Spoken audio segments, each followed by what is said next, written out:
morning and welcome back to Monday Morning Quarterback. Today we're celebrating a 45-22 victory at River Falls from this past Saturday, moving our team to 2-0. The tone was set early and often by our special teams that I think has really made a lot of improvements between week 1 and 2. We did a fantastic job in the kicking game, both the punt game and the kickoff game, which had many reps, pinning them rather deep.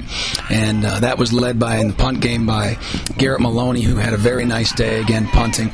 But also both kickers, Timmy Albright and Griffin Schneider, both of who played scoring points and on kickoffs for us, placing that ball very deep inside the 5-yard line and 3 times in the end zone on kickoffs.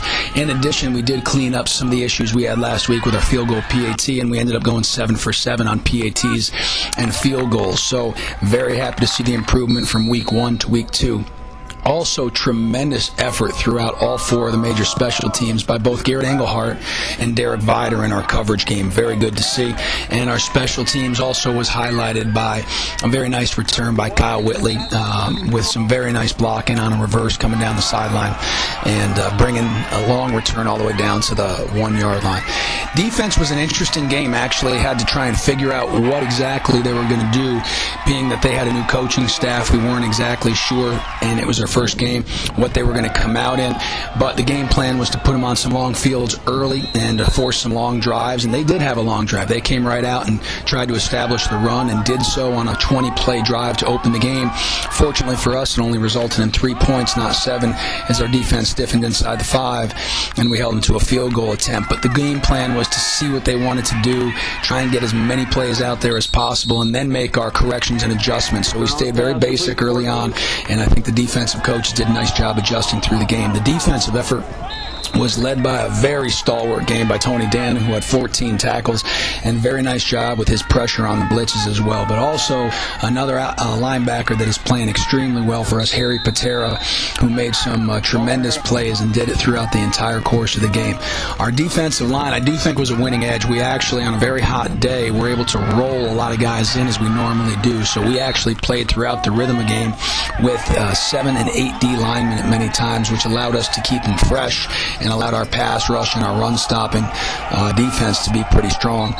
And one thing we have to clean up on the defensive side is when some of the younger guys got in, our third group and our second group at the end of the game, we did allow 2 touchdowns. And I understand that the game might have been perceived to be in hand at that time, but it doesn't matter. The bottom line is that no matter when you go in the game, we've got to be a little bit more stalwart about stopping the run and getting off the field on 3rd and 4th downs, the final downs. We did not do that, and they added a couple 8 touchdowns.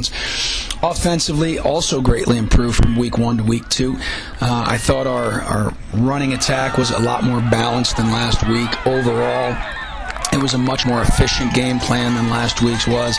But probably what makes us the most happiest is that we did have 100% ball security, and I think that allowed us to find our rhythm, especially early in the game. The ground attack was led by Colin Tobin that had 4 touchdowns and had some very nice blocking up front, but also on 2 long runs was able to make an unblocked man in the open field miss, and led by some nice blocking. The offensive line only allowed 1 sack all day.